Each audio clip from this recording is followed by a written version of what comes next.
The Toyota Land Cruiser is back. This is our first chance to check it out in person, and it looks awesome. Let's get into it. Up front, you get a lot of retro styling. This is the 1958 edition. It's the base model in the new Land Cruiser lineup, so it gets round headlights that evoke the original 1958 Land Cruiser. Higher trims will actually get rectangular headlights, so that's a good way to differentiate across the trim levels. You get big, chunky plastic bumpers, this retro Toyota badging. There's a nice, good skid plate down here. Should help you with underbody protection as you take this off-road, and as you come along the sides, you get a lot of the J60, J70 Land Cruiser look. Very nice and vintage. The whole body of this new Land Cruiser is 1.2 inches shorter than the 200 series that we last had in North America, and 4.4 inches narrower. Now, these tires don't necessarily look like the most off-road capable. They'll probably get you off onto some dirt roads, things like that, but these will probably be better on-road than chunky all-terrain tires, so this is where it's probably going to spend most of its time too, so decent trade-off. And as you come along to the back, you do get this chunky black plastic bumper. Again, this is the base model, so you're not going to get all the high-end bling that you'll see on mid and upper level trims or on the related Lexus GX, which we recently drove, but it does look durable. It does look rugged. It looks really capable. I also think, if we're being honest, that there will be aftermarket metal bumpers, and these bumpers will probably be the first to go, intentionally or not. Now, we're going to ignore that prototype vehicle locked sign and get inside. We are inside the Land Cruiser. Oh, that was fantastic.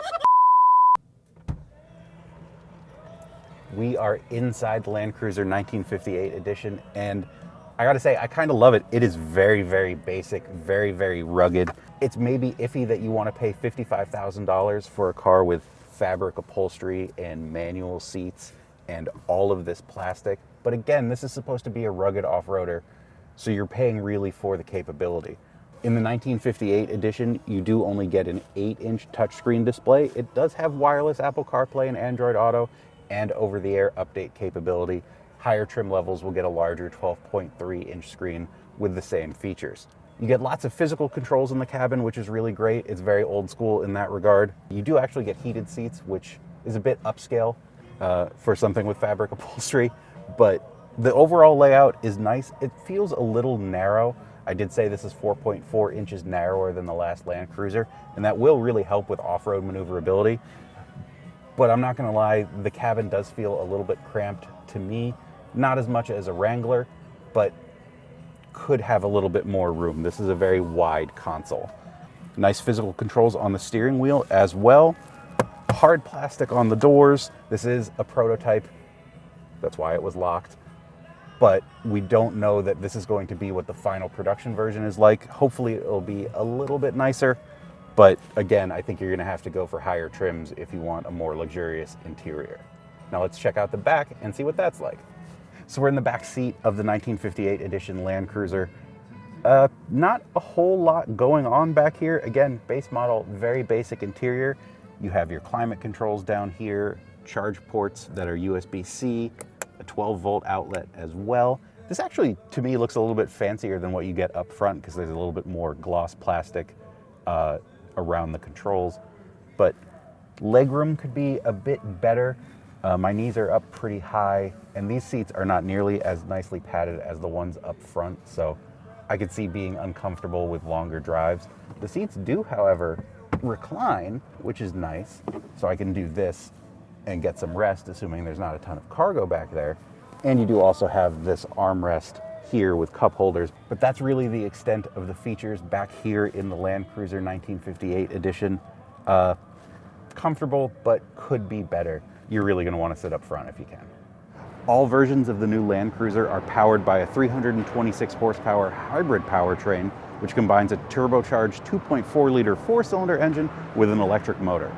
An 8-speed automatic transmission is also standard, as is four-wheel drive. The new Land Cruiser will also make 465 pounds-feet of torque and have a maximum towing capacity of up to 6,000 pounds for every trim, and a trailer hitch is standard. What we don't know with the hybrid is its fuel economy. We expect it to be more than the old 200 series Land Cruiser, but then what isn't? The standard full-time four-wheel drive system includes a center locking differential, electronic locking rear differential, and electronic two-speed transfer case. Mid-level Land Cruiser and first edition trims also add a front stabilizer bar disconnect. Downhill speed control and Toyota's crawl control off-road cruise control feature are both standard, and higher trims will also get the brand's multi-terrain select system, which lets you select specific drive modes for specific kinds of terrain. Unfortunately, even though we could break the rules and get inside, we are unable to explore the cargo area right now, so you'll have to wait and see for when we can do that. But overall, I am very excited for the Land Cruiser just with this quick look of a prototype base model. And if it drives anything like the Lexus GX, which we were really impressed with, this should be a great thing for Toyota's lineup. For more on the 2024 Toyota Land Cruiser and everything else at the 2024 Chicago Auto Show, you can find it on Cars.com.